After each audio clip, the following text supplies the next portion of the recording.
Okay, hello everyone, and thank you for your patience as law enforcement continues to work through this investigation. UNC Police issued a press release earlier today with information about the investigation that you all should have received. I'm Kevin Best, Senior Director of Media Relations at UNC-Chapel Hill, and we're again joined here today by University of North Carolina Chancellor Kevin Guskowitz, UNC Chief of Police Brian James, Chapel Hill Police Chief Celisa Lehue, Orange County Charles Blackwood, Orange County District Attorney Jeff Neiman, and Assistant Special Agent in Charge Beth Bogus of the FBI. I'm now going to turn it over to Kevin Guskowitz, Chancellor at UNC. Thank you all for being here this afternoon as we provide updates to you regarding the shooting on our campus yesterday afternoon. Chief James will be providing additional details on the investigation, and I'm here just to share some additional updates. And as you well know, we shared to our campus community earlier today the tragic loss of Dr. Zijie Yan, who was killed yesterday in Cadill Labs. Dr. Yan was an associate professor in the Department of Applied Physical Sciences in the College of Arts and Sciences. He joined our faculty in July of 2019. He was a beloved colleague, mentor, and a friend to so many on our campus, and a father to 2 young children. My leadership team and I have met with his colleagues in the Department of Applied Physical Sciences and Chemistry to express our condolences. We've also had the opportunity to meet with members of Dr. Yan's family, and we're doing everything that we can do to not only express our condolences, but certainly to assist them as they endure this terrible loss. I hope that you'll join me in praying for their loved ones as they are certainly hurting at this time. In honor of Dr. Yan's memory, we will ring the bell tower here on campus tomorrow at 1:02, and a moment of silence during this time is what we're asking of everyone on our campus.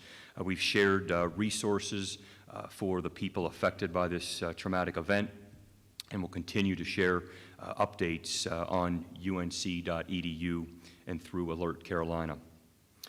We will not have classes tomorrow so that our community can continue the healing process and have access to the many resources that we're providing to the campus community. We will return to classes and normal operations beginning on Thursday of this week. Over the past 24 hours, I've been grateful for the countless ways in which our community has come together. I've spoken with faculty and students who sat together through the lockdown yesterday, and our Emergency Operations Center and the UNC Police have been working tirelessly throughout these past many hours to gather information and find answers as we continue this investigation. Together, our faculty, staff, and students followed the protocols that we had put in place and worked together to ensure each other's safety in accordance with our emergency management policy and our Carolina Ready campus preparedness program, something that, again, we've worked hard to put in place over the past few years. Finally, I just want to thank the many people who have reached out to us from around the world who have come together to support our faculty, our staff, and certainly our students. I especially want to thank the UNC system and our fellow UNC system schools for the ways in which they've reached out to message their support of our community. I want to thank our Board of Trustees and our Board of Governors for their steadfast support. In this time of profound sadness, I'm grateful for the strength of our Tar Heel community, and I urge us to continue to build and strengthen our community together. I want to thank you for all that you're doing, and now I'm going to turn it over to Chief James for an update on the investigation, and we'll be happy to take some questions.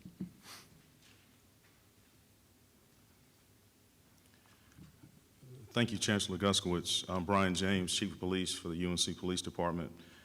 I want to start by offering my condolences to the family of Professor Zijie Yan, the victim in yesterday's shooting. We are deeply saddened by the loss of one of our Carolina community members. On behalf of all UNC police, I extend my deepest condolences to Professor Yan's family. You will continue to be in our thoughts and prayers. Here are the updates we have to share from yesterday's shooting. The suspected shooter is Tylee Chi, a graduate student at the university. He is being held without bail at the Orange County Jail. Through the investigation in the last 24 hours, we have determined that the victim and suspect knew each other, and the suspect went directly to the victim and then left Caudle Labs. Right now, the suspect is facing felony charges of first-degree murder and possession of a firearm on educational property. His first appearance was earlier today at 2 p.m. He is being held without bond. Additional charges may be added as the investigation continues. The suspect was arrested yesterday by our partners at the Town of Chapel Hill Police Department on Williams Circle in Chapel Hill. The suspect's car was located on campus and has been impounded and is being processed by the FBI's evidence response team. The firearm used in yesterday's shooting has not been recovered. We continue a thorough search for the firearm and any additional evidence. FBI Victim Services has been providing services to the victim's family and identified witnesses. At this time, it is still too early to establish a definitive motive. This will be something that we will continue to determine throughout the course of the investigation. Caudle Labs will be closed as the investigation continues. We are increasing visibility of our law enforcement officers on campus, especially during peak times of the day, to provide reassurance to our campus community. If anyone has any additional information regarding this case, we ask that you please contact the UNC Police Department at 919-962-8100. That's 919-962-8100. I again would like to thank all of our partners that assisted all the first responders yesterday, and we are forever grateful, and we will continue to do everything that we can to ensure the safety of our UNC community. I'll turn it back over to Kevin. Okay, like yesterday, we'll have time for a limited number of questions. If you have a question, please raise your hand. We're going to get a wireless mic to you. Please identify yourself, your media outlet, and ask your question. We'll go first here on the right. Hi there, Aaron Thomas here with WRL News. I had a question about the shooting at Caudle Labs. Were there any other people in the room? And secondly, were there any previous threats between Yan and Chi? I'm not prepared to speak on if there was anyone else in the room, but we do know that the building was occupied by a number of people at the time of the incident. As far as any kind of conversation that happened between the victim and suspect, we are still working to determine what that may have been. So that is still under investigation. Next question in front row. Left. Hi, Julia Ainsley with NBC News. What can you tell us about the relationship between the student and the professor? Were they currently in a class together, and did this happen in a classroom? We are still exploring the relationship between the professor as well as the suspect. We cannot be specific at this point about where it happened. It is still under investigation. We still have that building secured as we are still looking at evidence as well as doing multiple searches. Second row left here. Thank you. Good afternoon. Mark Merritt with Fox News. You mentioned that the FBI is assisting in the investigation. I'm just curious, is it because of him being a foreign national, or what was the reason that the FBI is involved? And in terms of motive, is there an indication of what you believe it may be, you're just not ready to say definitively, or is the suspect not cooperating with police at this point? For you, Chief. Yeah. We had a number of agencies that responded to the university literally within minutes. The FBI was one of those agencies. They willingly lent their resources to us, especially in the area of response and also evidence collection. Their organization is top-notch, second to none, and so they offered that resource, and we gladly accepted it. What was your other question, if you could repeat that? You're just curious, was he cooperative at all when officers arrested him, in terms of, did he make any statements within that arrest? I know obviously the motive is still under investigation, but did he say, anything that would indicate of what happened, or is he not cooperating at all with investigators? I can't speak to to what the suspect said at this point. We are still unraveling all the information we have, so I'm not prepared to speak on that.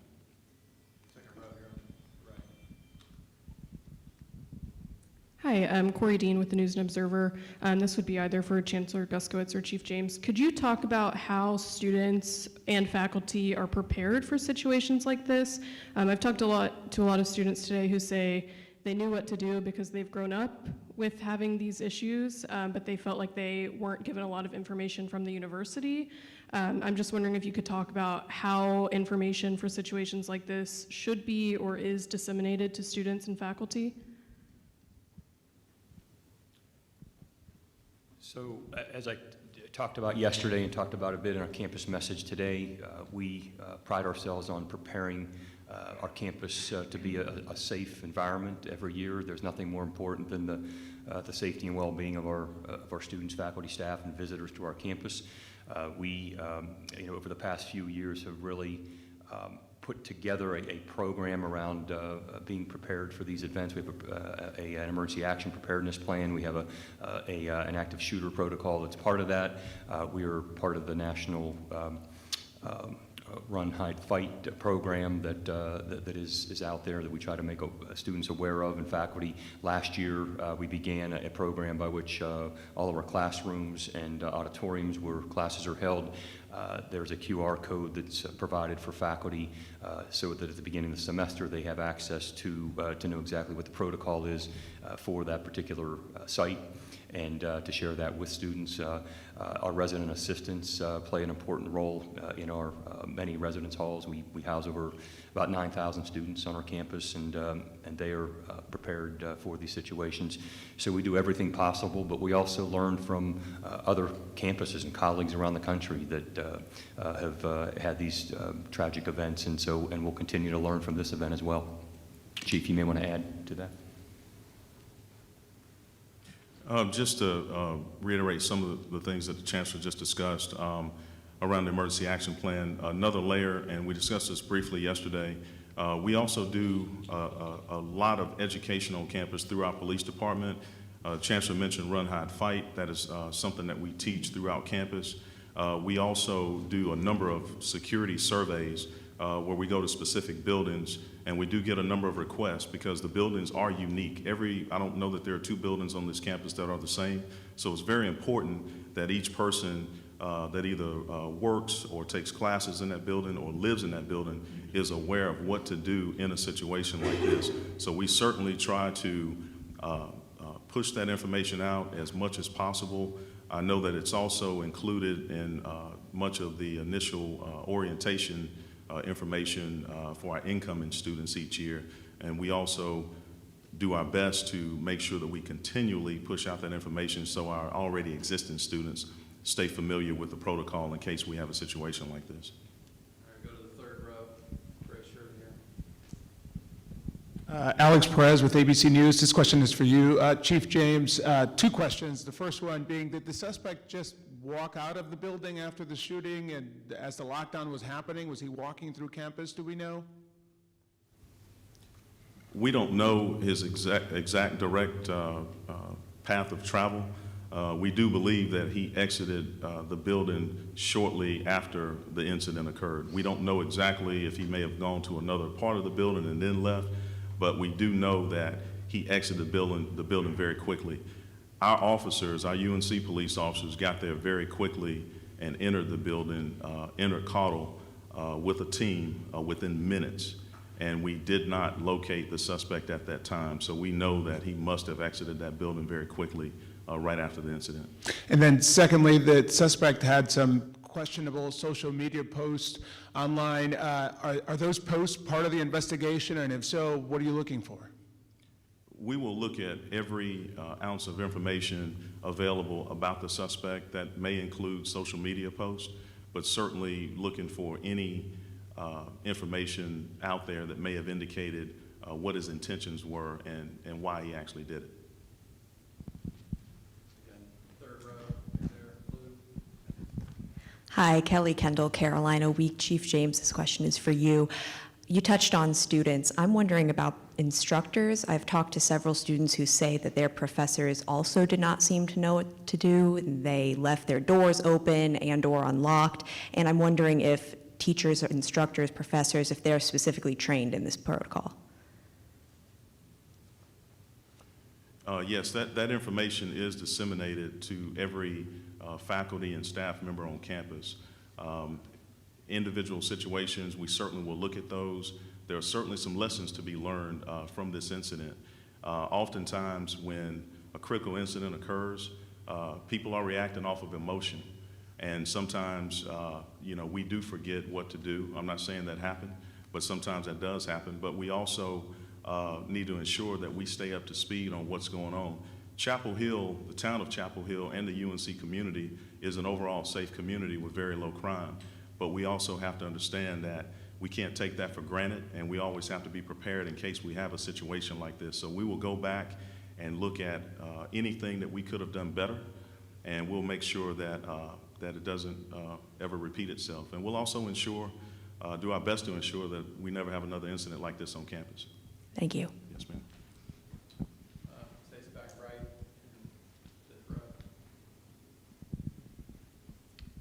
Gilat Malamed, CBS 17, just regarding the suspect being taken into custody, if you could elaborate if that location was his home. And I know you said you can't say what he did or didn't say, but would you say he cooperated during the process of being taken into custody, and were any electronics seized as well?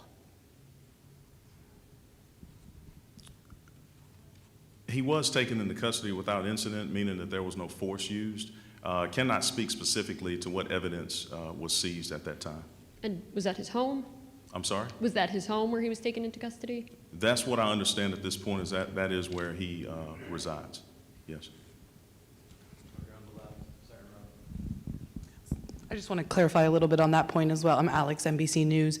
You're saying, originally in your first statement, you said that he was taken into custody at the police department, and then you're saying that was he actually physically taken into custody at his apartment complex and then booked at the police department, or was he taken into custody, did he willingly go to the police department? I'm a little confused on those details. I'm sorry, if I'm mistaken, I apologize. I don't recall saying he was taken into custody at the police department. He was taken into custody on Williams Circle. On Williams Circle. Yes, yes.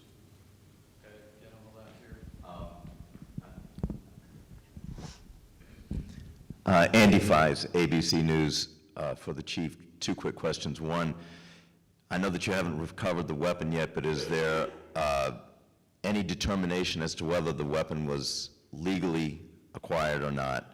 That's question one. And question two is, on an open campus like this, is there consideration to prevention measures such as metal detectors in buildings, or any further sort of effort to block access to those carrying weapons? Yes, without the weapon and further context around the suspect, it is not possible at this time to determine whether or not it was obtained legally or illegally. As far as additional safety measures, again, we will look at this incident and we will see what we can do better. That could involve additional safety measures, but we're not prepared to say what those may be at this time.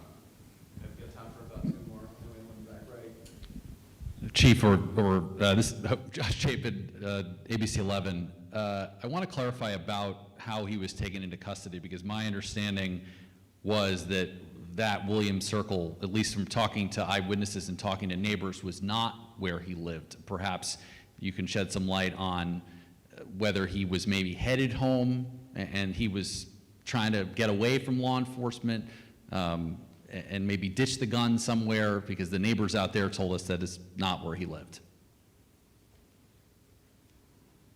Okay, that, as far to my knowledge, that information from the neighbors is not accurate. We have identified his residence. Okay. And we are still looking at that location as part of the investigation. And do you think, if this is asked maybe a little bit, but is there a better way to convey information to the student body, to your employees, to the staff around campus when something like this is going on? We enacted all of our protocols as far as communication. We broadcast the alert immediately. The call came in to 911 at 102. The sirens were activated at 104, and an Alert Carolina message went out. That goes out a number of, it is very chaotic, and it is very difficult to disseminate what information is accurate and what's inaccurate. We were getting a lot of information initially. I think I mentioned yesterday, we had calls of additional shots fired, we had calls of additional victims, we had calls of additional suspects. None of that information was true once we were able to vet it. But certainly, we will go back and we will look at how the information was disseminated. If there's any way that we can improve upon it, we certainly will. But everything that we had laid out in protocol as far as how we push out that information to our student body, that was done. But if there's a better way to do it, we will certainly work to find out what that is. All right, take our last question here in the back,